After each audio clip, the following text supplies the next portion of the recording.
mengucap syukur boleh berkumpul itu kali ini, sekalipun mungkin cuaca dari awalnya hujan, sekarang masih hujan. Tapi di dalam kita bisa sama-sama di dalam hadirat Tuhan. Bapak Ibu, saudara-saudari, kelas kita kelas tentang akhir zaman. Dasarnya dari kitab Wahyu, sekalipun akhir zaman ini bisa dipelajari dari berbagai firman Tuhan yang ada di Alkitab kita. Dan di sini mungkin ada yang pernah ikut seminar akhir zaman, ada yang pernah ikut? Ada satu? Yang lain belum pernah ikut. Nah, seminar akhir zaman ini sering diadakan dengan berbagai hamba Tuhan. Banyak hamba Tuhan senior yang sudah sampaikan kebenaran firman Tuhan. Dan seminar akhir zaman yang pertama kali diadakan, pembicaranya adalah Tuhan Yesus Kristus sendiri. Kalau tadi kita masuk ke ruangan, kita dapat handout, ada makalah dari seminar akhir zaman yang Tuhan Yesus pernah adakan. Mari kita buka Matius 24. Matius pasal 24. Mari kita buka Matius pasalnya yang ke-20.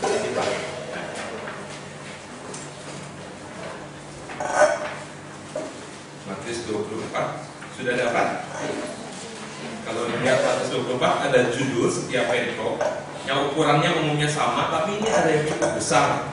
Pasal 24-25, apa tulisannya? Khotbah tentang akhir zaman, baru di sana dibahas. Karena di Matius pasal 5 tentang khotbah di bukit. Khotbah di bukit ini Tuhan Yesus menyampaikan yang mendengar begitu banyak orang, ribuan orang mendengar. Tetapi tentang khotbah akhir zaman, nanti kalau baca sendiri, ternyata murid Tuhan Yesus saja yang mendengar, dan bukan 12 murid, bukan 11 murid, hanya 4 murid utama.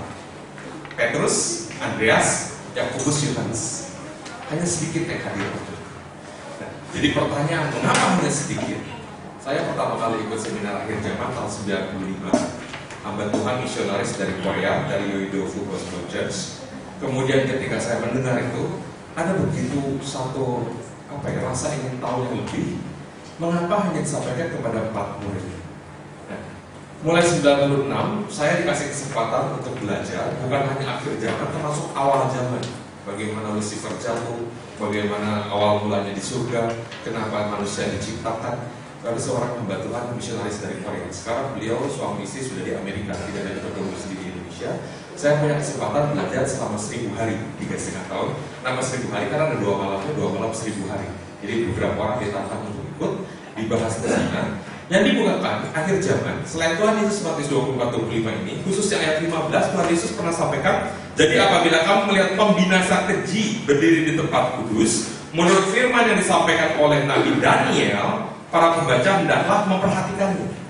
Jadi di dalam khotbah akhir zaman 24-25 ini Tuhan Yesus tiba-tiba katakan, apabila melihat pembinasa keji, yang kalau sekarang istilah kita adalah antikris, istilah sepupu kita Dajjal, dikatakan berdiri di tempat kudus. Tempat kudus ini baik dari orang Yahudi sendiri menyatakan disitulah Abraham mempersembahkan anaknya Ishak, dan dari sisi kita tahu Abraham mempersembahkan Ishak, tetapi dari sepupu kita Ibrahim mempersembahkan siapa? Ismail. Apapun pendapatnya, tapi itulah tempat selama ini diperebutkan. Sekarang di sana ada tempat ibadah yang atasnya dari kubah emas itu, lapis emas, yang nanti bait suci akan dibangun kembali. Tetapi di sini yang Tuhan Yesus pun disampaikan, dikatakan yang disampaikan oleh Nabi Daniel. Para pembaca hendaklah apa? Memperhatikannya. Dengan kata lain, Tuhan Yesus kasih tahu untuk kita belajar kitab Daniel. Rasanya sekolah minggu sudah belajar ya. Kisah Daniel apa saja yang terkenal? Daniel dibuat singa, apalagi? Daniel ini punya teman-teman namanya Sadrak, Mesak, Abednego. Mereka masuk ke dalam tungku perapian yang dipanaskan berkali-kali lipat. Mereka tidak tewas, tetapi orang-orang yang memasukkannya saja terbakar. Nah uniknya, 3 teman Daniel masuk Sadrak, Mesak, Abednego ke tungku berapi, tapi yang dapat nama kitab siapa? Daniel. Yang dibuka tentang akhir zaman, tentang menafsirkan mimpi patung raja Nebukadnezar ketika bertanya, Daniel bisa jelaskan penglihatan tentang beruang yang kakinya terangkat dengan tulang, dengan singa, sayap burung raja wali, macan tutul dengan 4 sayap. Daniel yang mendapatkan. Karena ada bagian di situ kan, Daniel kamu sangat dikasihi. Dari 12 murid Tuhan Yesus yang menuliskan yang kita akan bahas pada hari ini adalah uraian kitab Wahyu. Siapa yang mendapatkannya? Bukannya Yohanes. Bukan Petrus yang murid pertama, tetapi siapa? Yohanes. Yohanes diizinkan Tidak mati seperti yang lain. Satu mati ditombak, Thomas itu, maaf, dari daerah Dubur sini, di India, mati sebagai martir. Petrus disalibkan berbalik, Matius dibunuh, dan ada yang sampai Markus seret dengan kuda.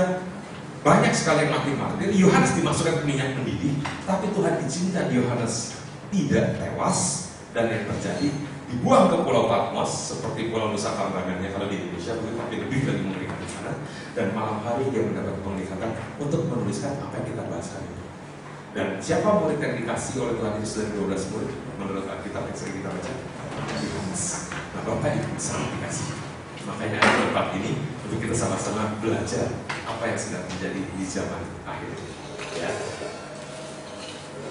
Nanti kalau Bapak Ibu ada sesuatu yang mungkin terasa penting atau apa, tadi sudah dibagikan. Ada yang belum dapat handout seperti ini. Kalau ada yang penting silakan catat. Ada yang tidak bawa alat tulis hari ini, ada yang tidak bawa bolpen. Bawa semua. Kalau ada, ini boleh didistribusikan di sini ada. Siapa yang perlu bawa kan katakan? Ada? Oh, bawa satu. Ada? Ada di tangan kalau gitu. Oke. Nah, untuk membahas uraian kitab Wahyu ini kitab yang paling jarang dibahas, sedikit sekali dikhotbahkan. Tetapi kalau kita nonton film, baca novel, tentang berita di TV, di koran, rasanya tidak lengkap kalau tidak bisa mengerti apa yang terjadi akhirnya. Kesimpulannya seperti apa? Endingnya ini happy ending ataukah menggantung begitu saja? Nah, Tuhan mau kita anak-anak Tuhan dibukakan oleh kitab Wahyu, satu-satunya agama yang memiliki kitab suci yang menggambarkan apa yang akan terjadi nanti. Hanya kita bersyukur melalui kitab Wahyu. Di kitab Wahyu ini satu-satunya kitab yang menyatakan kapan iblis ini akan dimasukkan ke dalam penjara. Bagaimana satu saat dia dihukum bahkan selama-lamanya. Dan iblis tidak suka Wahyu untuk dibahas. Maka ada saja halangan untuk kita belajar, ada saja hambatan untuk kita membacanya, bahkan rasa takut ketika mulai melihat. Nah, yang kita harus lihat melalui kitab Wahyu ini, ada kunci untuk belajar, ada kunci. Ada 7, angka 7, perkataan 7, kalimat yang mengandung frasa 7. Ini ada 52 kali muncul di kitab Wahyu. Ada 52 kali. Kasih kalau tanda stabilo di kita. Ada 52. Satu tahun ada berapa minggu? 52. Artinya sepanjang tahun, artinya sepanjang waktu Tuhan sedang menunjukkan 7 ini lambang dari kesempurnaan. Betul? Tuhan menciptakan dalam 6 hari. Kita syukur di hari ke-6 kita diciptakan. 7 itu harinya Tuhan, Tuhan memutuskan. 7 angkanya Tuhan, kita hanya 6. Tapi manusia yang berupaya mau menjadi Tuhan, kita sebetulnya manusia ini ingin menjadi seperti itu juga. Maka timbul angka 6, 6. Gak bisa sampai 7. Itu aktivitas. Kekeliruan ketika kita belajar akhir zaman yang sering kali muncul 2 hal. Yang pertama, ingin tahu siapa sih antikris. Ada yang katakan hari ini pernah ada yang bilang Obama antikris. Apakah iya Obama antikris? Kalau benar, kalau bukan kasihan sekali dia dizolimi. Terus ada lagi yang mengatakan tokoh agama ini, wah antikris, oh itu antikris. Seringkali orang menduga-duga, ingin tahu siapa antikris. Kalau belajar akhir zaman, membuka kitab Wahyu yang dicari ini, kita keliru besar. Kenapa? Tuhan mau kasih tahu plot dari Kejadian sampai Wahyu 1 cerita yang betul. Seringkali kita digoda iblis hanya belajar kepada tokohnya, bintangnya, aktornya. Tapi kita nggak mengerti keseluruhan cerita. Banyak film-film yang bagus, tetapi kalau kita hanya mengenal bintang filmnya saja, kalau sesuatu yang baik terjadi pada bintang film tersebut, kita senang nonton. Tapi kalau ada itu dia memerankan peran antagonis dan sebagainya, mungkin kita tidak mau saksikan dengan serius, kita tidak mengerti hasilnya seperti apa, dan itu yang bisa terjadi. Mungkin ada lomba di TV. Salah satunya hari-hari ini ada Indonesian Idol. Bintang favorit saudara masih bertahan atau sudah gugur dieliminasi? Ada yang mungkin pujaannya siapa dari awal, kemudian begitu tereliminasi, nggak semangat lagi nonton, udah nggak usah nonton. Favorit saya sudah pulang ke Makassar, misalnya seperti itu, ya dan lain sebagainya. Oh ini favoritnya ibadah. Nah, ketika kita belajar akhir zaman, satu lagi kekeliruan yang terjadi sering nanti kapan rapture terjadi, kapan Tuhan datang. Bahkan bisa terjebak sampai menafsirkan kapan harinya, tanggalnya. Padahal sudah jelas Yesus katakan, tidak seorang pun tahu, anak pun tidak, hanya siapa? Bapa sendiri. Kalau orang yang ngomong, oh ini lebih hebat dari Tuhan Yesus, kapan terjadi? Tapi ada pengajaran-pengajaran seperti itu, masih orang ikut. Beberapa tahun lalu di TV dikatakan ada satu hamba Tuhan yang kumpulkan massa dan mereka berkumpul karena menanti-nantikan. Katanya dengar dari Tuhan bahwa tanggal sekian, bulan sekian akan terjadi pengangkatan. Sampai itu pengikutnya jual barang, jual rumah, jual tanah untuk kumpul. Pernah lihat beritanya di TV? Karena sudah diberitakan, jadi belum saya sebutkan namanya Manapi Sibuya. Apakah dia dengar dari Tuhan? Dia begitu yakin. Dia sampaikan kepada pengikutnya dan pengikutnya mengikuti tubuh. Apakah dari Tuhan? Saya percaya itu dari Tuhan. Karena dia yakin dari Tuhan. Dan di hari H benar diangkat ke truk. Dari Tuhan, tapi Tuhan yang mana? Pertanyaannya, Tuhan yang mana? Karena banyak orang memanggil Tuhan, tapi Tuhan Yesus karena aku tidak mengenal Engkau, karena Tuhan yang berbeda. Tuhan. Dan dalam kekeliruan ini kita harus punya fondasi apa yang harus kita pelajari. Hari Minggu kemarin saya makan dengan satu keluarga, kami sekeluarga dengan keluarga ini. Keluarga ini sempat bicara tentang akhir zaman yang akan kita adakan. Ujung-ujungnya bahasnya tentang rapture juga. Terus saya di antara yang makan, saya yang paling besar ukurannya, artinya paling berbobot. Kemudian bagaimana ini orang yang berbobot ini nanti kalau pengangkatan diangkat enggak Pak? Saya tanya. Baru pindahan ya Bapak Ibu? Iya baru pindahan minggu lalu. Waktu pindahan yang diangkutin barang mana dulu? Yang besar-besar loh, yang kecil-kecil. Nah ini ajaran sesat. Nanti saudara dengar dari pulang terus kegendutin badan supaya nanti diangkat duluan. Balon naik ke atas. Tapi kalau gendut bisa ada kolesterol, darah tinggi, dan lain sebagainya. Kalau nggak punya karunia gendut jangan ikut-ikutan seperti saya. Berikut yang harus diingat. 7 ini lambang penuntasan. Makanya kitab Wahyu ada di bagian terakhir dari Alkitab kita. Lambang daripada kemenangan, bukan lambang sebenarnya apa yang akan terjadi. Ini harus diingat. Nah, kunci membuka kitab Wahyu untuk kita bisa membacanya, yang pertama adalah wahyu dari siapa? Yesus Kristus. Bukan wahyu Yohanes. Bukan wahyu Yohanes. Ada orang berpikir wahyu Yohanes. Tapi coba baca sungguh-sungguh ayat. Wahyu 1 ayat 1. Judulnya adalah judul, betul? Judulnya adalah judul. Wahyu 1 ayat 1 dibilang, inilah wahyu dari Yesus Kristus yang dikaruniakan Allah kepada. Karena fokusnya Yesus sangat keliru kalau kita baca kitab Wahyu, kita berpikirnya antikristus yang kita cari-cari. Siapa antikristus? Siapa antikristus? Itu yang pertama. Bukan kisah tentang antikristus yang pertama, tapi Kristus. Nah, Kristus yang mana? Kristus yang mana? Dikatakan bahwa Kristus ini yang dahulu, who was, yang sekarang, who is, and is to come, yang akan datang. Yang dahulu kita sudah bisa baca dari Injil. Yang sekarang kita mengalami kehidupan sehingga kita bisa lahir baru, kita bisa terima Yesus sebagai Tuhan, sebagai Juru. Tapi yang akan datang ini kita perlu bukakan supaya kita tidak keliru suatu saat Tuhan datang. Seperti apa rupanya? Apa yang akan dikatakan?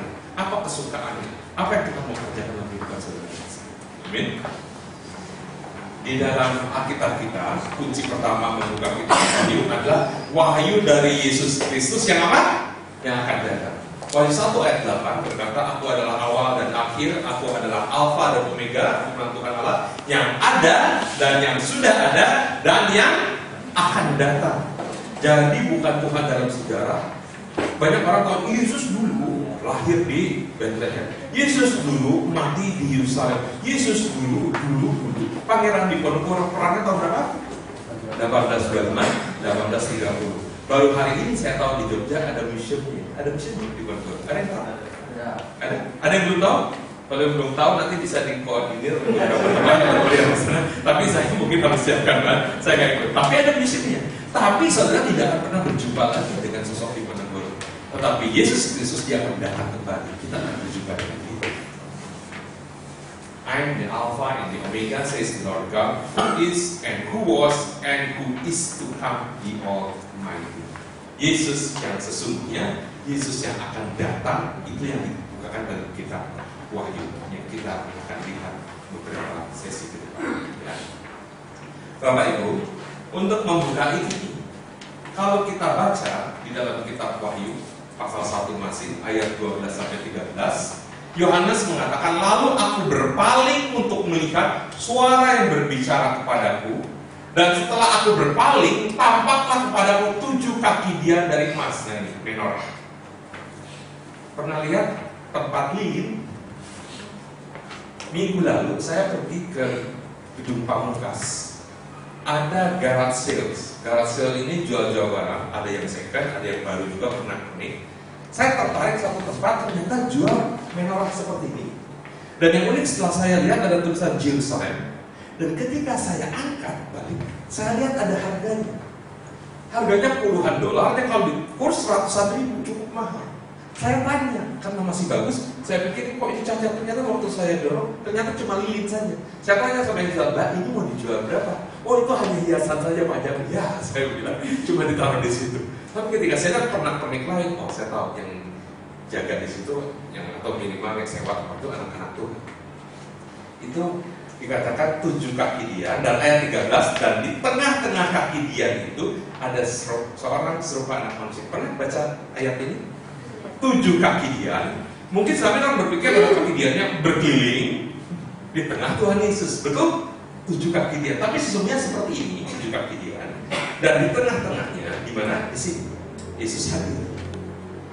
Nah, Yesus hadir di sini. Kalau saudara baca Perjanjian Lama sebagai fondasi kita, 7 kaki dia ini sebagai 7 hari-hari raya, the feast of the Messiah, hari-hari raya yang Kristuslah yang ditinggikan, dimuliakan. Karena kita tahu ada hari buruh, memperingati buruh, dan hari itu buruh dikasih libur sehingga tidak harus bolos. Ada yang boleh menggunakan untuk demo, betul? Ada hari ibu, kesempatan untuk memberikan bunga kepada mama, suami memberikan hadiah kepada istri. Di Indonesia ada hari ayah, nggak ada. Kalau di Barat ada Father's Day, betul? Dan Mother's Day internasional bukan 22 Desember, baru saja belum lama. Tanggal berapa? Nah, beberapa tahun. Saudara kalau suka catat nanti tanya. Tapi itu tidak ada ayatnya. Kalau di Indonesia kapan? 22 Desember. Sebetulnya itu hari lahirnya siapa? Dewi Sartika. Kalau 21 April hari Kartini. Nah, banyak hari raya. Tapi kalau ini berkaitan dengan siapa? Yesus Kristus. Yang pertama adalah Paskah atau Paskah orang tersebutnya di Perjanjian Lama. Passover, kalau sekarang banyak orang bilang Easter, entah apapun istilahnya antara Easter, Passover, rebutan, kasihan. Kalau kita cukup satu aja, sepakat apa? Paskah. Paskah. Kemudian setelah Paskah ada hari raya roti tak berarti.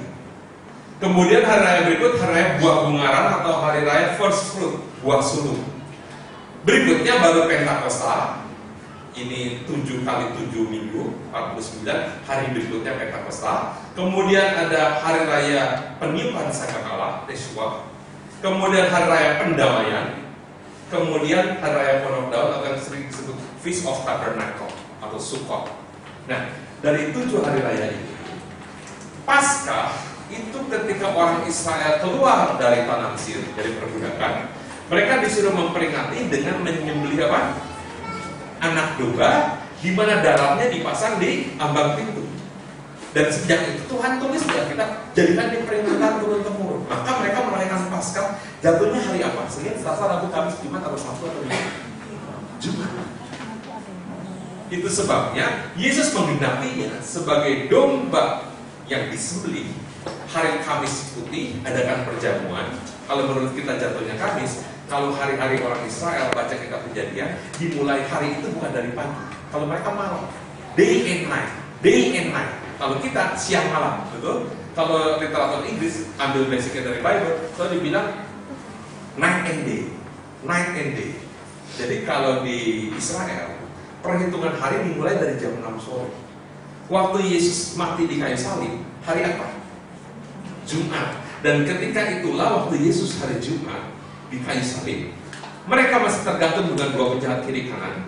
2 penjahat ini mungkin siksaannya tidak seperti Tuhan Yesus dicabut yang membuat biduk-biduk kita disembuhkan oleh biduk-biduk Tuhan Yesus, membekul sampai 3 kali sampai jatuh terpuruk, dan waduh begitu parahnya Tuhan kita disiksa. Maka ketika persiapan Sabat akan dimulai, Jumat sore, nanti masuk jam 6 itu sudah masuk Sabat. Sabat kan hari ke-7 yaitu Sabtu, betul ya? Maka perhitungan hari itu dimulai dari hari berikut. Maka Yesus Kristus dengan 2 penjahat di sampingnya, yang 2 penjahat ini di cut off kakinya supaya cepat matinya. Tapi Yesus dilihat sudah menyerahkan nyawanya, maka tidak perlu dipatahkan, hanya ditusuk. Maka ketika Yesus bangkit, puji Tuhan, dia firman kekal menjadi manusia. Dia perlihatkan lubang. Thomas cucukkan jari. 2 penjahat, dua-duanya tetap tidak kenal Tuhan atau ada yang bertobat? Yang bertobat dua-duanya atau satu? Yang kiri atau yang kanan? Gak disebutkan ya. Terserah saudara mau kidal atau mau hak yang kanan. Nah ternyata penjahat ini hari ini juga bersama-sama aku di Firdaus, tapi di surga nanti, saudara gak usah khawatir. Jangan-jangan pejabat tadi yang penjahat tadi bertobat tadi juga kan disalib, nanti ada lubang paku di tangannya. Tidak. Tubuh kita debu tanah. Tanah kembali kepada tanah, debu kembali kepada debu.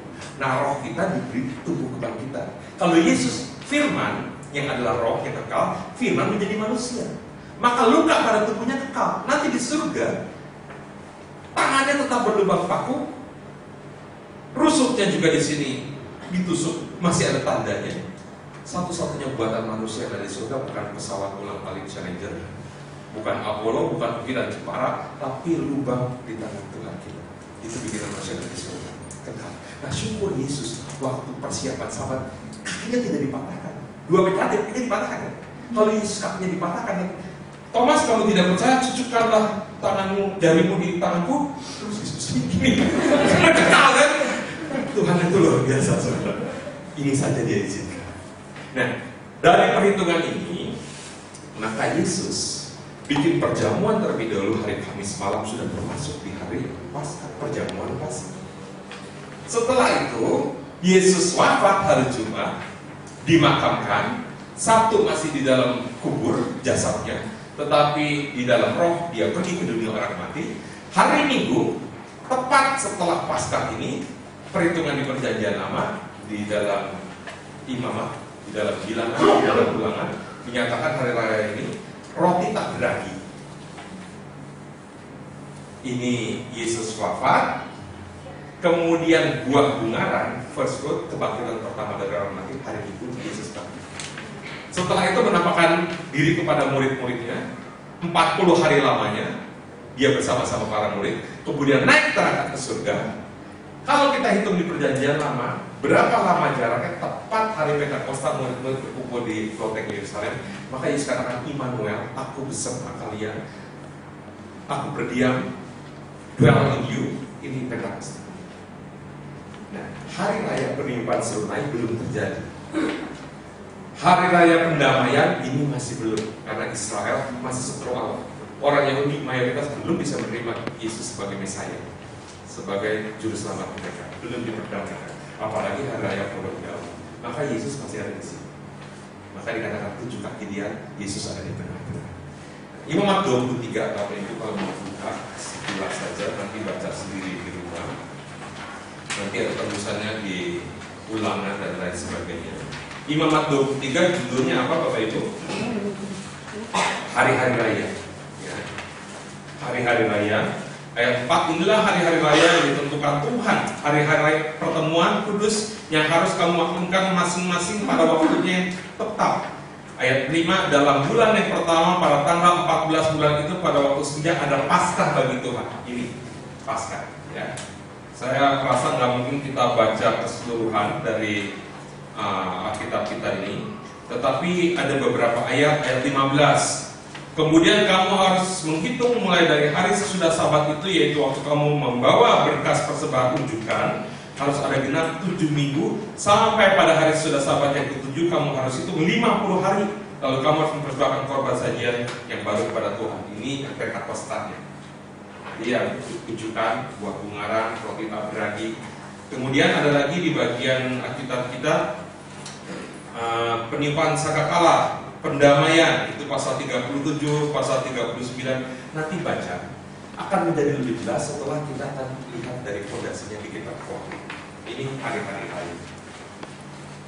Bapak Ibu, Bagaimana caranya kita melihat kitab Wahyu akan menentukan apa yang kita bisa lihat.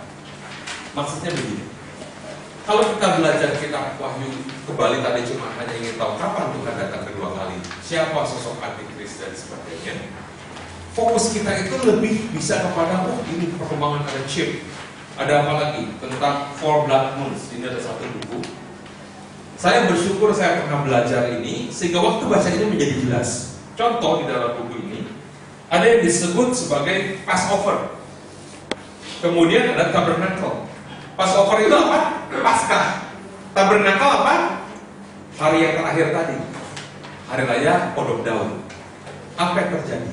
Baca ini, saya muat sempat di BB. Siapa teman yang mau baca silakan. Ada beberapa orang setelah baca dia bilang, wah saya nggak jelas ya, kok saya nggak ngerti, saya jadi bingung. Saya kasih tahu kunci-kuncinya sedikit saja dari sini. Baru bilang, oh selama ini pantas karena perjanjian lama nggak bisa menguasai. Kita lihat lagi dari sini maksudnya. Yesus Kristus dikatakan yang dahulu ada, who was, who is yang sekarang, dan who is to come.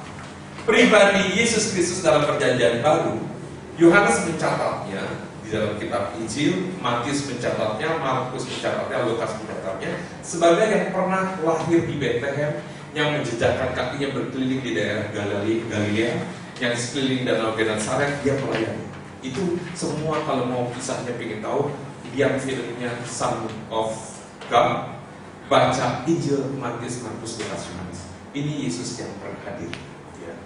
Dan Yesus yang sekarang itu pribadi yang muncul setelah hari Pentakosta, murid-murid kepenuhan Roh Kudus, dan hari itu yang tadinya menyangka Yesus 3 kali, dia bisa sampaikan firman, 3.000 orang dibaptis bukan hanya terima Yesus. Saulus yang tadinya menganiaya orang Kristen, bawa surat dari Sanhedrin, penjarakan orang-orang anak Tuhan, tetapi setelah mengalami jamahan Roh Kudus, Yesus hadir, menampakkan diri kepadanya, dia berubah menjadi Paulus yang luar biasa. Sampai masuk penjara pun dia tetap tenang. Dia pergi sampai ke Roma. Dia tahu ketika Roh Kudus katakan sebagai tawanan Roh, aku tidak tahu apa yang terjadi pada diriku kecuali penjara dan sengsara menanti aku. Jika Agabus yang punya karya Nabi menyampaikan kepada Paulus, orang yang punya ikat pinggang ini akan ikat seperti ini dan dibawa kepada bangsa-bangsa yang tidak mengenal, dia tetap taat. Karena Yesus yang ada hadir dalam kisah Rasul dan surat-surat yang ada di perjanjian baru. Nah, Yesus yang akan datang ini yang kita lihat di kitab Wahyu. Karena kita jarang membacanya, jangan-jangan kita bisa mengikut keliru Yesus yang lain. Yesus yang hanya memberi berkat, bukan sebagai sumber berkat. Jadi kita tidak mengenal wajahnya, hanya tangannya.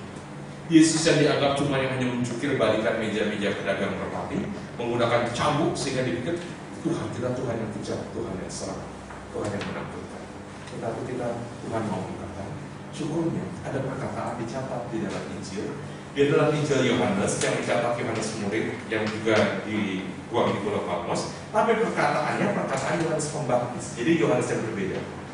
Yohanes Pembaptis mengatakan dalam Yohanes 1 ayat 29 tentang Yesus dalam satu kesempatan.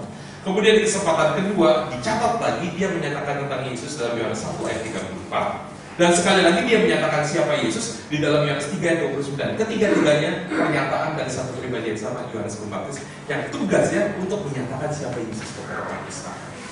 Dan orang Israel yang tahu perjanjian lama mengerti benar istilah-istilah yang ada di perjanjian lama. Yohanes 1 ayat 29 dikatakan inilah anak domba Allah yang menghapus dosa dunia. Jadi Yesus siapa yang dahulu dalam Injil? Domba Allah, anak domba Allah. Dia yang datang untuk menyerahkan nyawa. The lamb that was slain. Anak domba yang disembelih. Kemudian di Yohanes 1 ayat 34 kali ini dia katakan Yesus adalah anak Allah. Yesus adalah siapa? Anak Allah. Dia mulai buka lebih lagi, bukan hanya sebagai korban, bukan hanya sebagai tumbal, bukan hanya karena dia yang harus dikorbankan saja. Untuk kita lebih jelas, mari kita buka sebentar Yohanes pasal 1. Yohanes pasalnya yang pertama, ayat 19 mengatakan kesaksian Yohanes tentang dirinya sendiri, yaitu Yohanes Pembaptis.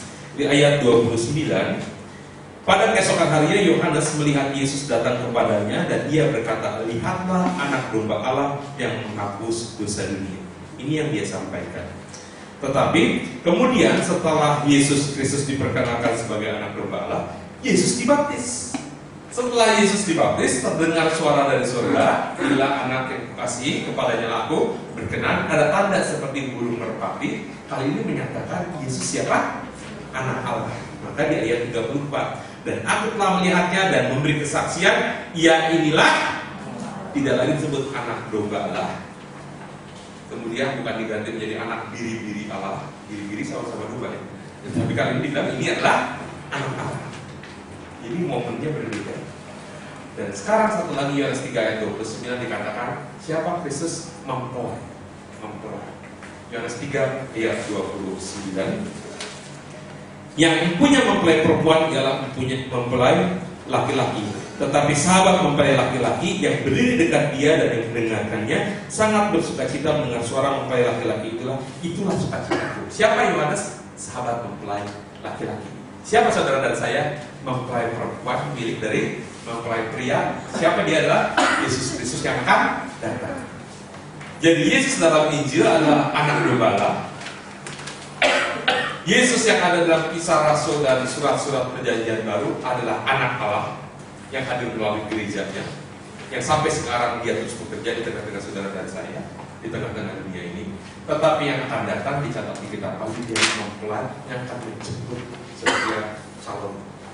Hari-hari ini ada nubuatan. Salah satu nubuatan yang cukup akurat kebetulan namanya Susan Hattings. Pernah dengar Susan Hattings? Pendua yang luar biasa. Dan banyak nubuatannya digenapi dan digenapi. Salah satunya dia katakan hari-hari ini dia melihat satu acara pesta. Dan ada yang gaunnya putih bersih, ada yang tidak. Dan dia ada di situ, dan yang dia kaget, jubah dia, pakaian dia, ada bagian nodanya, ada keriputnya, ada lipatannya. Waduh, tidak siap nanti bagaimana. Tapi Tuhan sedang katakan, mari ke sini. Intinya bahwa Tuhan sedang terus memperbaiki kita, supaya tidak satu pun dari kita tidak jadi mempelai. Karena 5 gadis bijaksana siap jadi mempelai, tapi 5 gadis bodoh tidak siap, pintu tertutup. Saya mungkin sampai bosan kalau ingat ini. Ketoklah pintu, maka pintu akan dibuka. Tapi khusus tentang 5 gadis bijaksana, 5 gadis bodoh, ketika mempelai datang, pintu dibuka, 5 gadis bijaksana masuk, 5 gadis bodoh bagaimana? Pintu ditutup, mau digedor-gedor pun nggak bisa dibuka pintu, mau didobrak pun itu pintu surgawi yang tidak bisa dibuka. Maka peringatan itu sungguh dia adalah mempelai pria kita. Ya, ini digambarkan dalam Paskah, anak domba yang disembelih.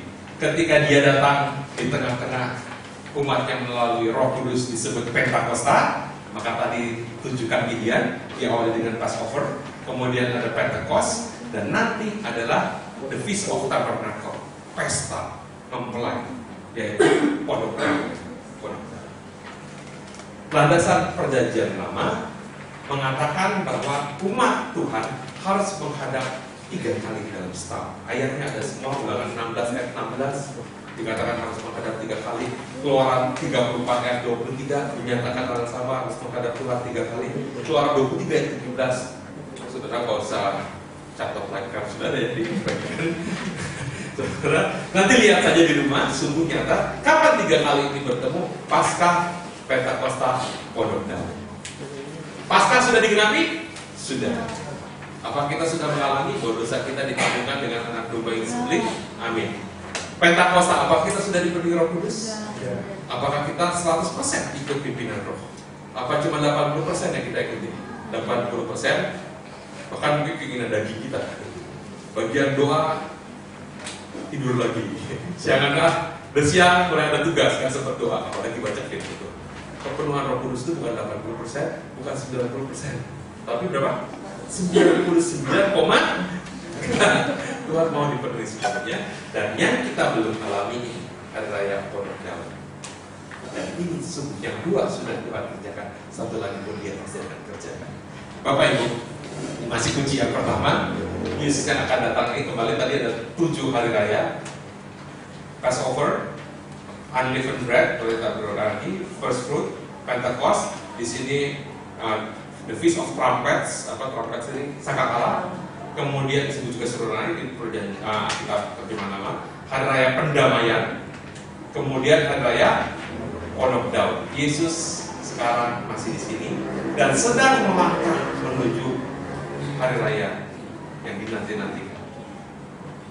Jagung manten melalui malam bidodaren. Malam bidodaren ya, bukan bidodaren. Itu widow. Nah, hari raya Pondok Daun. Hari raya Pondok Daun ini Yesus sebagai mempelai yang nanti datang membawa kemenangan, yang menerima mahkota. Dia raja yang memerintah. Maka dikatakan the lamb that was slain, anak domba yang disembelih, the lion who reigns, singa yang memerintah. Dia raja, singa Yehuda. Kalau kita mau mengerti tentang tadi hari raya Pondok Daun sebagai final, itu dimulai dari hari raya penyimpan Serunai. Ingat, yang pertama hari raya apa? Paskah. Terus hari raya apa? Roti tak beragi. Kemudian hari raya apa? Buah bungaran, buah sulung, kebangkitan pertama dari orang mati. Kemudian Pentakos. Nah, baru dimulai hari raya penyimpan Serunai. Maka nanti akan ada satu saat bunyi sangkakala dibunyikan. Dan ketika tipat sakral dibunyikan, ini disebut season of the Shua, musim berpaling, menghantar kepada hari raya Pondok Daun. Jadi yang belum terjadi setelah Pentakos apa? Yang pertama hari raya penyimpan Serunai. Kemudian hari raya apa? Pendamaian. Katakan penyimpan Serunai, pendamaian, Pondok Daun. Nah, penyimpan Serunai ini dimulai untuk merayakan hari tahun baru mereka, orang Yahudi. Kalau hari tahun baru orang Barat biasanya dirayakan tanggal berapa? 1 Januari. Kalau yang dapat angpau itu tahun baru apa? Imlek. Kasih pacoy. Kumpul nali. Terus nagih angpaunya mana? Kalau tahun baru Muslim apa disebut? 1 Muharram. Hijriah ya. Nah, kalau mereka orang Israel ini Rosh Hashanah. Ini tahun baru mereka. Nah, dimulai Rosh Hashanah ini kapan terjadi?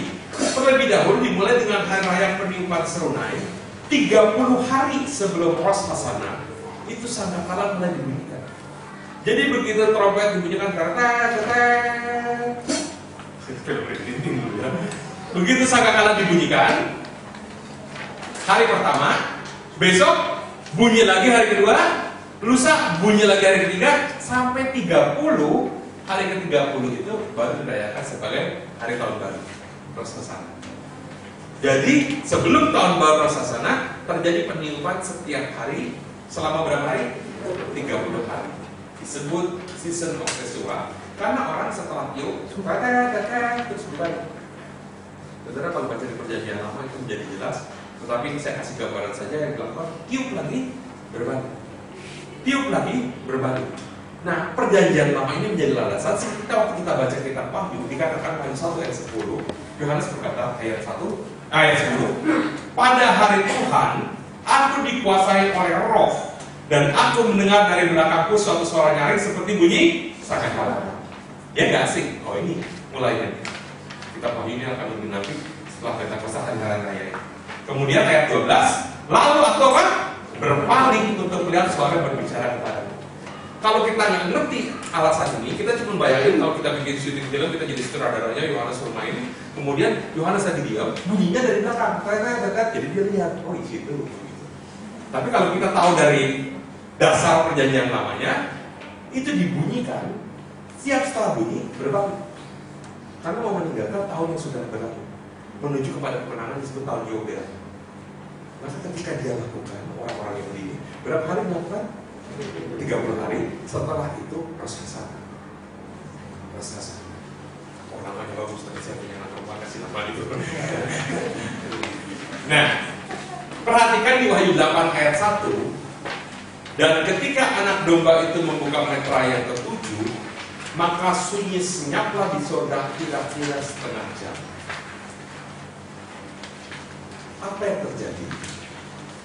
Tadi Wahyu 1 ayat 10 dan 12 Ini season of Teshuvah dimulai, peniupan zakat. Ini sunyi senyap, maksudnya begini. Tadi kita nyanyi lagu pertama apa? Holy, holy, holy. Terus bahasa Indonesia apa tadi? Suci, suci. Kalau di bahasa asalnya kados, kados. Itu nyanyian yang tidak asing di surga. Dikatakan Wahyu 4 ayat 8, dan keempat makhluk itu masing-masing bersayap 6, terus wajahnya satu singa, lembu, anak manusia, burung raja wali, dan dengan tidak berhenti-hentinya mereka berseru siang dan malam, kudus, kudus, kuduslah Tuhan Allah yang Maha Kuasa, yang sudah ada, kembali disebut lagi, dan yang ada dan yang akan datang. Jadi di surga 24 jam sehari, 7 hari dalam seminggu, 365 hari dalam setahun, dan selama-lamanya ada seruan apa? Kudus, kudus, kuduslah Tuhan. Terus. Tapi tiba di Wahyu 8 ayat 1, sunyi senyap di surga. Surga yang gemuruh dengan pujian kepada Tuhan. Bahkan zaman adanya Lucifer sebagai pemimpin pujian, dia bergerak saja. Karena dikatakan di seluruh tubuhnya ada timbrels. Timbrels ini kalau di Inggris yang baru disebut tambourines, maka tarian tamborin. Tetapi terjadi di surga senyap, karena di sana terjadi the eve of Rosh Hashanah. Kan kembali pada sana hari dimulai dari sore hari. Ini yang dicatat. Maka Wahyu 10 yang tadi kita sudah baca, Wahyu 1 ayat 10 dan 12 itu dimulainya Teshuvah. Wahyu 8 ayat 1 ini mulai masuki Rosh Hashanah. Orang yang mengerti dari kitab suci ini seharusnya, tetapi sayangnya mata mereka masih tertutup. Kita sudah bisa membacanya, tapi hari-hari belum terbuka keseluruhan karena kita baca kitab jarang mengerti keseluruhan.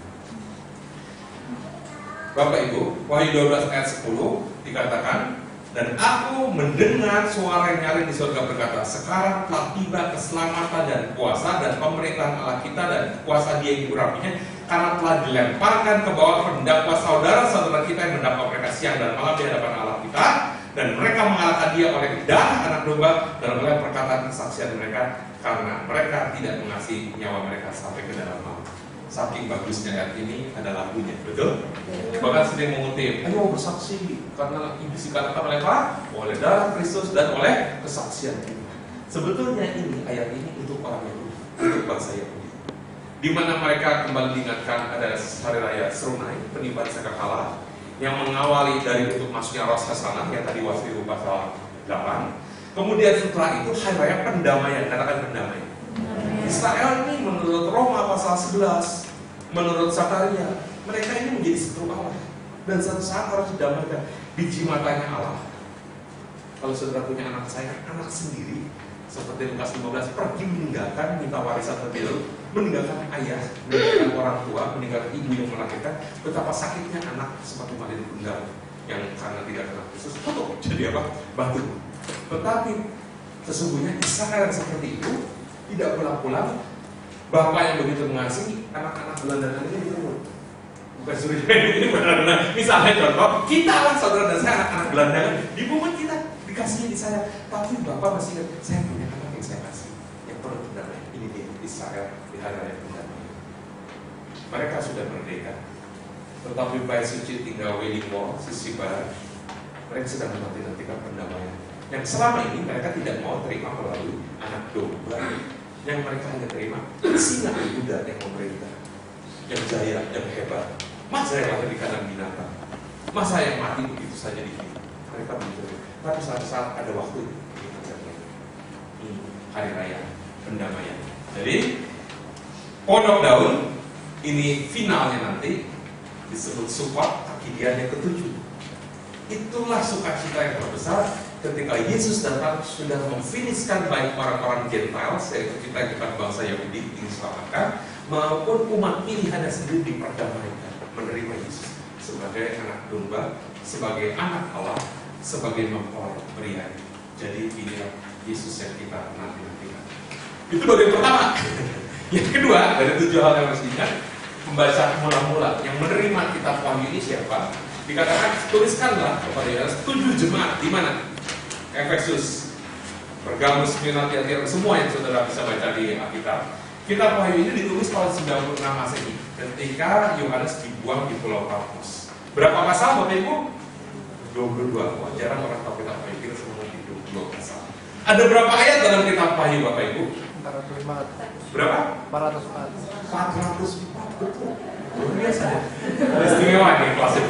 404. Ditulis dalam bahasa Yunani, Perjanjian Baru ini Greek, Yunani.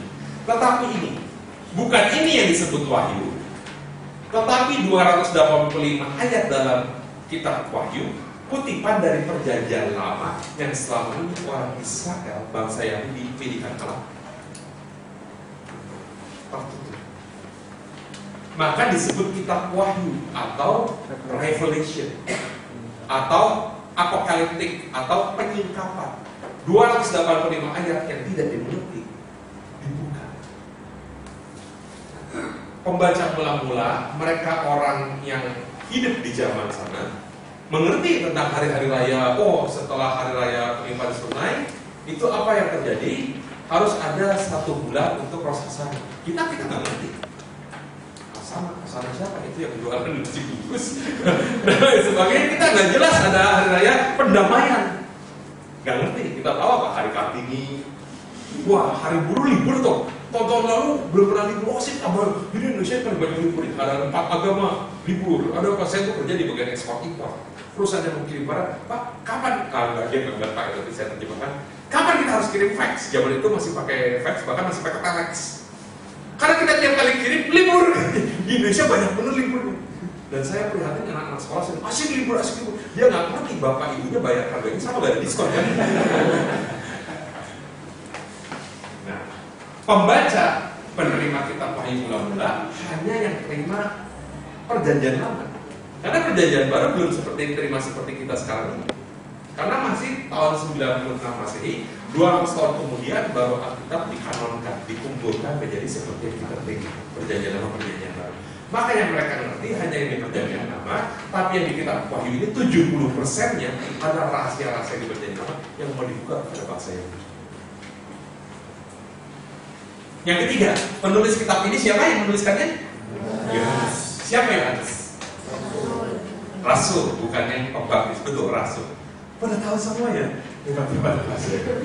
Yohanes ini di Pulau Patmos dibuang, begitu menderita kerja paksa siang hari, begitu mengerikan di sana, banyak yang mati tewas. Tetapi malam hari dia mendapatkan penglihatan betul sekali. Dan satu-satunya kitab yang mengatakan bahwa Yohanes ini sebagai sisi lain daripada Rasul adalah Wahyu 1 ayat 3. Wahyu 1 ayat 3 berkata, berbahagialah ia yang membacakan dan mereka yang mendengarkan kata-kata nubuat ini dan yang menuruti apa yang ada tertulis di dalamnya, sebab waktunya sudah dekat. Yohanes dikasih tugas oleh Tuhan Yesus Kristus untuk menyampaikan kitab Wahyu. Ya, inilah Wahyu Yesus Kristus yang diberikan oleh kepalanya untuk disampaikan kepada Yohanes, untuk disampaikannya lagi.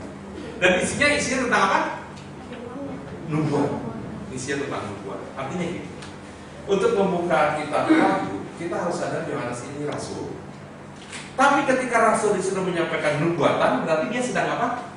Menjalankan fungsi apa? Nabi. Fungsi nabi. Coba angkat tangan kita sebelah, yang kanan dan kiri. Katakan rasul. Tangannya begini, rasul dan bapaknya. Kemudian nabi.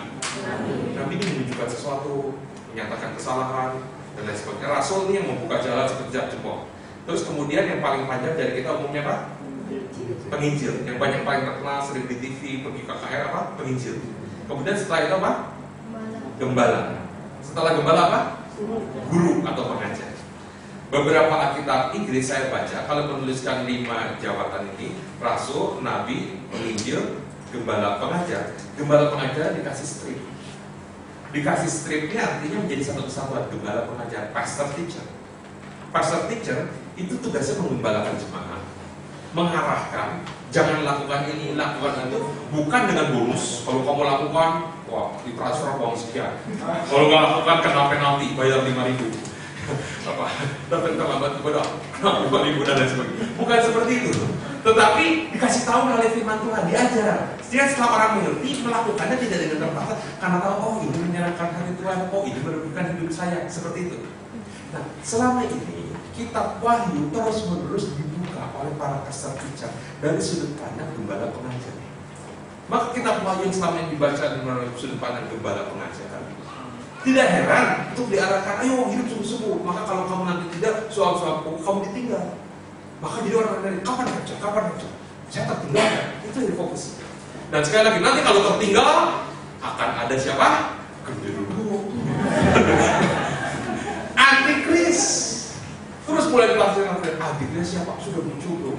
Tokoh ini kah? Yang baru terpilih kah? Menggantikan si ini? Inilah, itulah. Karena dari sudut pandang apa? Pastor teacher. Nah, ada satu hamba Tuhan namanya George Adenoray.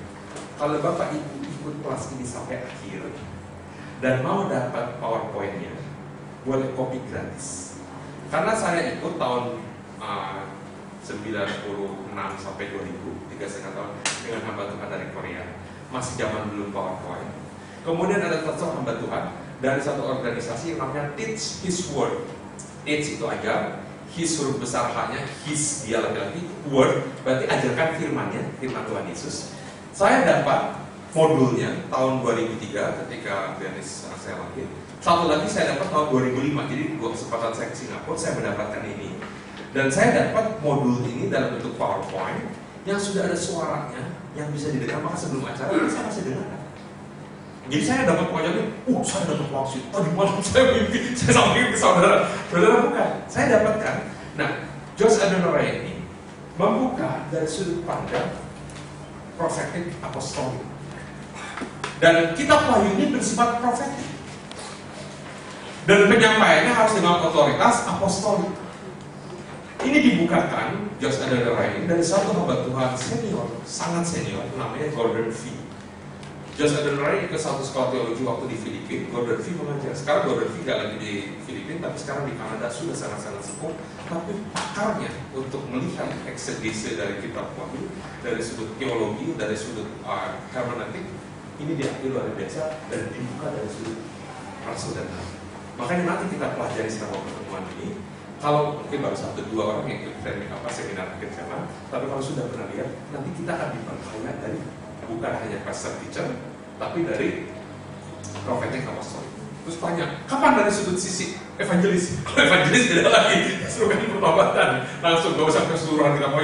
Tapi sekali lagi, kamu nanti tertinggal, suap-suap gini muntah, ada yang bertobat. Nah, waktu bekerja sama dari semua. Jadi, Bapak Ibu ini kuncinya untuk melihat kitab Wahyu dari sudut pandang rasul dan apa? Nabi. Rohani Yohanes ini tidak kebetulan dipilih Tuhan biar rasul bukan diaken. Tetapi kali ini disampaikan melalui nubuat. Dia menjadi profetik apostolik. Yang keempat yang harus diingat adalah apa? Ada 4 aliran. Kalau yang suka baca Alkitab bahasa Inggris, bukan hanya semata-mata NIV, King James, English Bible. Sekarang ini ada yang namanya Study Bible. Ada Spirit Life Study Bible, ada Chain Reference Study Bible. Ada begitu banyak Study Bible. Study Bible itu biasanya sebelum masuk satu kitab dikasih pendahuluan. Nah, rata-rata entah dari King James, dari NIV, dari Living Bible, di depan kitab Wahyu dikatakan ada 4 aliran membahas kitab Wahyu. Yang pertama, tafsiran preteris. Preteris ini mengatakan bahwa kitab Wahyu sudah terjadi di abad 1 sudah. Cuma sudah terjadi di kapan? Abad pertama. Seolah-olah seperti kitab Kejadian dulu sekali sudah terjadi sudah. Udah kitab Kejadian pun ada masuk dalam rencana Tuhan mau buka. Nanti bukan berkaitan sekali antara awal zaman dengan akhir zaman. Gak mungkin ada akhir kalau tidak ada awal, alfa dan omega. Yang historisis ini yang berkata bahwa kitab Wahyu ini bukan hanya di abad pertama, tapi terus berlangsung, berjalan sejarah terus terjadi. Maka mulai menghitung jemaat Smyrna ini kira-kira tahun berapa, kira-kira tahun berapa, ini tahun berapa. Aliran berikut lagi adalah aliran idealis. Nggak penting tahunnya, nggak penting tanggalnya, tetapi pesan moralnya apa? Kebaikan mengalahkan kejahatan. Apalagi kebenaran memerdekakan. Apalagi satu saat kesembuhan total karena di sana ada pohon yang berbuah 12 kali dalam 1 tahun, di mana daunnya menyembuhkan, buahnya bisa dimakan, dan lain sebagainya. Ini aliran idealis. Nah, futuris mulai dari pasal 4 dan seterusnya dari kitab Wahyu itu nanti. Kalau gitu dari 4 aliran ini kita ikut aliran yang mana? Ya, kita aliran kelima. Penjelasannya begini, aliran kelima. Dan keempat makhluk itu kita tadi sudah baca, masing-masing bersayap 6 dengan tidak dirinya mereka berseru siang malam, kudus, kudus, kudus Tuhan Allah. Makhluk ini ternyata punya 4 wajah. Wajahnya apa? Menyerupai singa, menyerupai lembu, menyerupai manusia, menyerupai Raja Wali. Di surga sana keempat makhluk dengan 4 wajah. Di bumi ini diberikan Injil. Berapa Injil? 4. Matthew, Mark, Luke, John. Matius, Markus, Lukas, Yohanes. Di mana Matius, kalau Bapak Ibu sudah baca, ini sampai dari awal tentang silsilah, menggambarkan Yesus yang adalah Raja. Maka silsilahnya silsilah Raja-Raja Israel. Di Injil ada nggak kitab lain yang ada silsilah? Ada. Di mana? Lukas. Baca di silsilah Lukas, ada nggak Salomo di situ? Tidak ada. Abraham sampai Daud sama. Tapi kalau di Matius dari Daud, Salomo, terus raja-raja Israel sampai lahirlah Yusuf, suami Maria.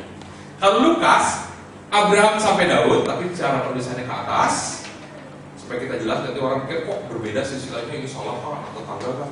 Ternyata dari Daud kemudian bukan Salomo yang dari istri Uriah, tetapi anak Daud dari jalur yang bukan raja-raja.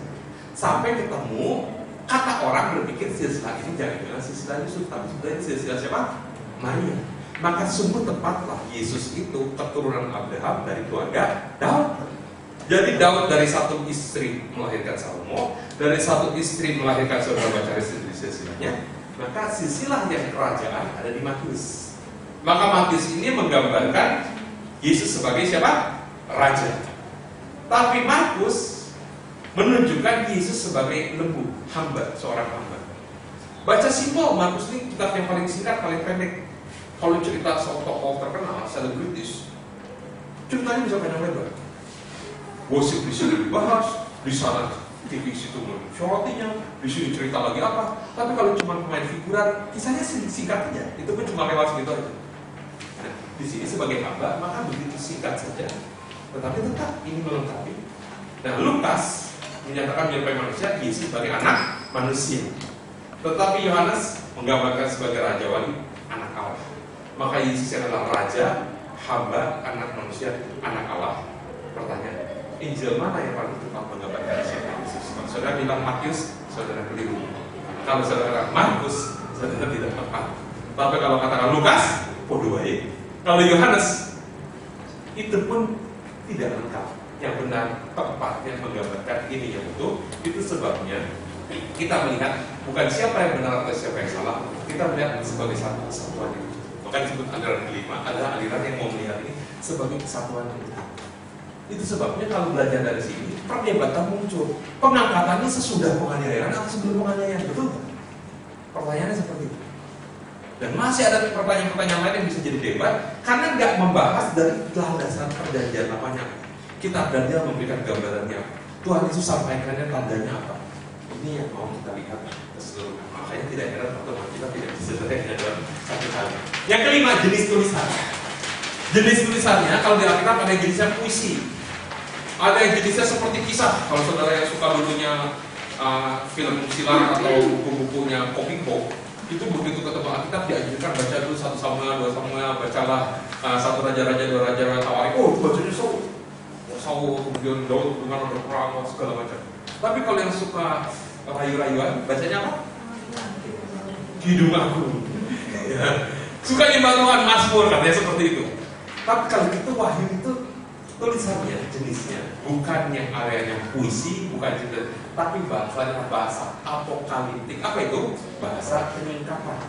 Saudara baca nanti ketemu macan tutul yang memiliki banyak kepala dan banyak mahkota. Tentang naga yang keluar, satu makhluk kakinya di laut, satu di darat. Betul? Saudara pernah baca ini semua?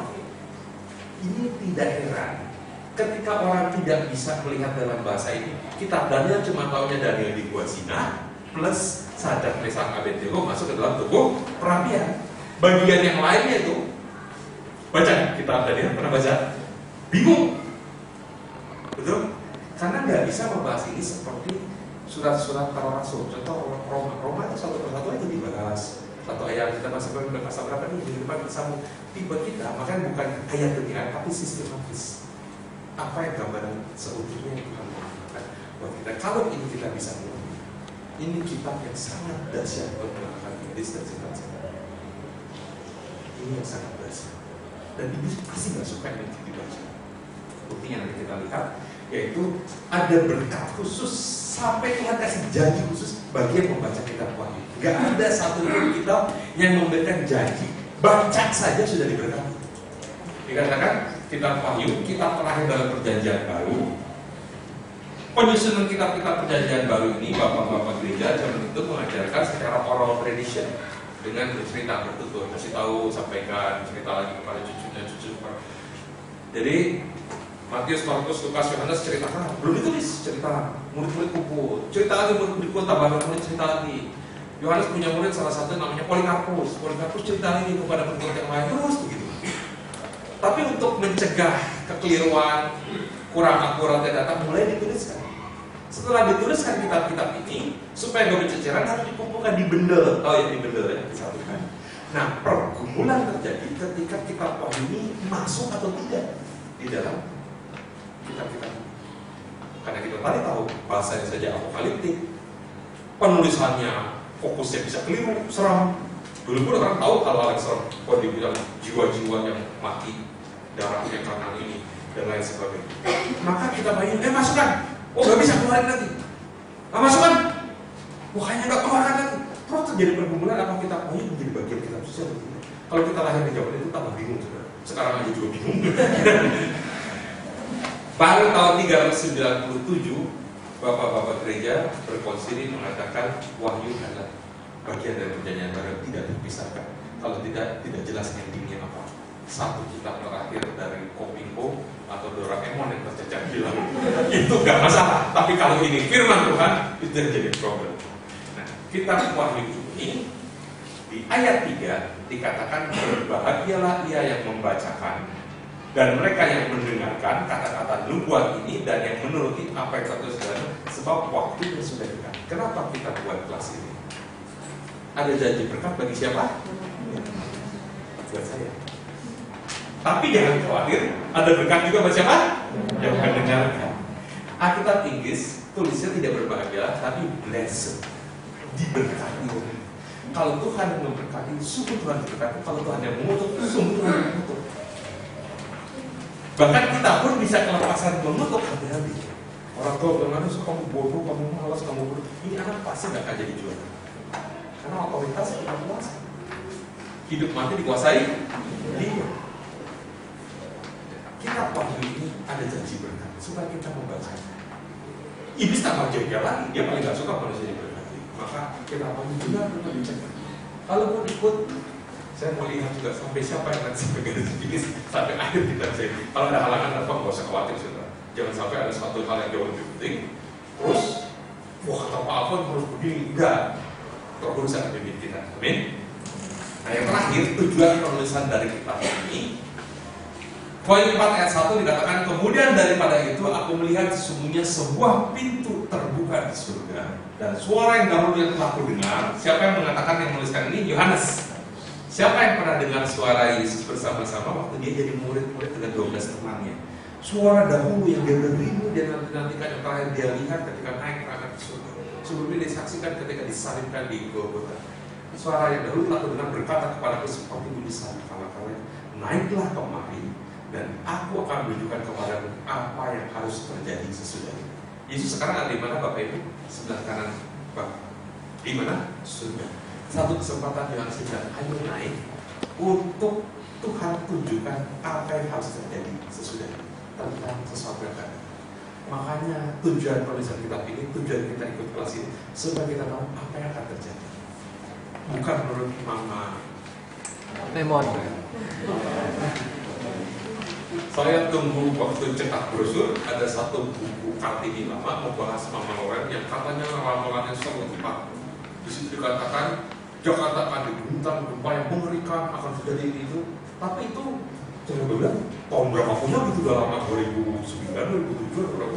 Yang ternyata itu belum pernah terjadi, dia sudah meninggal duluan. Tetapi yang memberikan kita bahwa ini dia yang hidup yang akan datang kembali.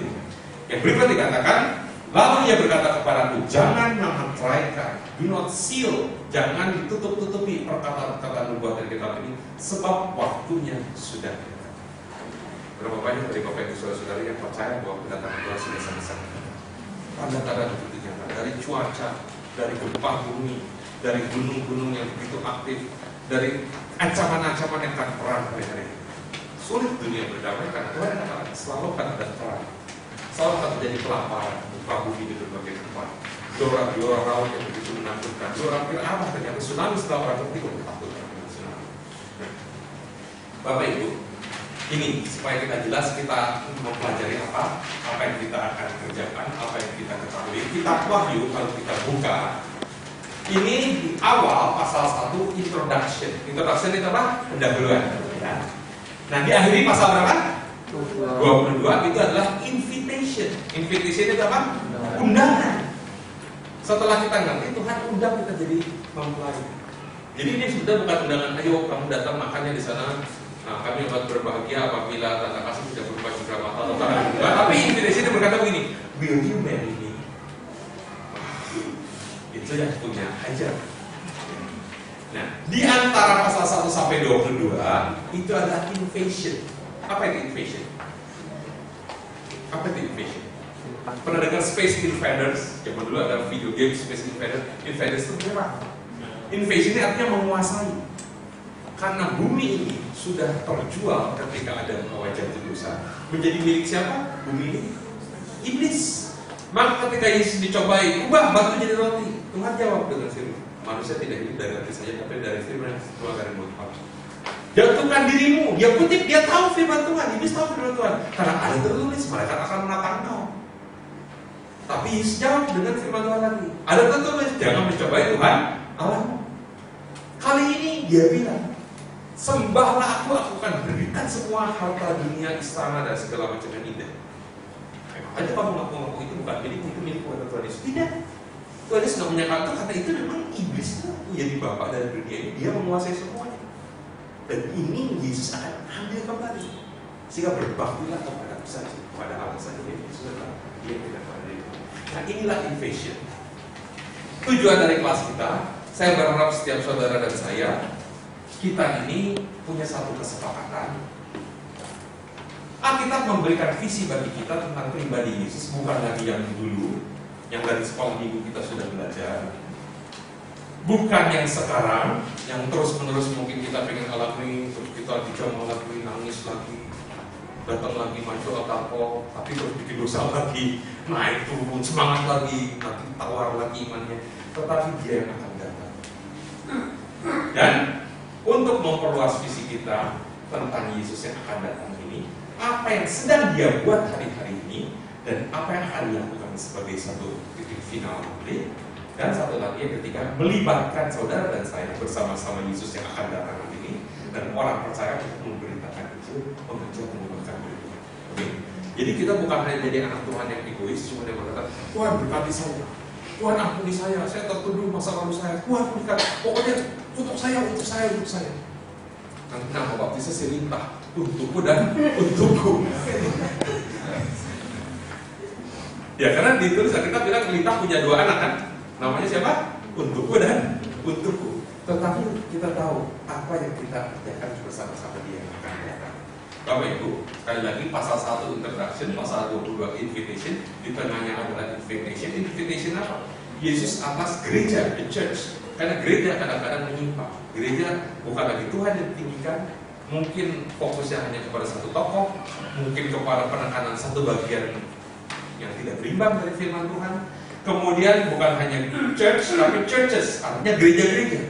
Bukan hanya satu gereja yang dipulihkan, Tuhan ingin semua gereja dipulihkan. termasuk gereja sekota, makanya sering disebut City of God Jogja, ya. Bahkan disebut jemaat Smyrna, jemaat Efesus, jemaat Filipi, jemaat satu kota. Jadi satu kesatuan, cities, bahkan kota-kota ini membentuk apa? Countries, negara-negara. Makanya dengan World Assembly Prayer kita berdoa, Indonesia kita serahkan kepada Tuhan. Dan hari ini KPK sedang sibuk-sibuknya terus-menerus orang ditahan, bahkan sudah mengundurkan diri pun tetap dikejar, betul? Dan berita-berita yang dulu miring sekarang lagi diluruskan apa yang benar, apa yang menjadi jelas dan tidak bisa ditutupi. Kebenaran selalu dibuka. Kemudian dari negara-negara itu menjadi apa? Benua. Terlalu banyak negara-negara yang menguasai benua itu malah mayoritasnya belum kenal Tuhan. Afrika itu benua yang begitu besar. Asia dikuasai dengan jutaan penduduk yang alirannya ateis. Eropa Timur sama, meskipun runtuh, tapi tetap mengadakan perang. Datang pemimpinnya kemana, bikin lagi invasi.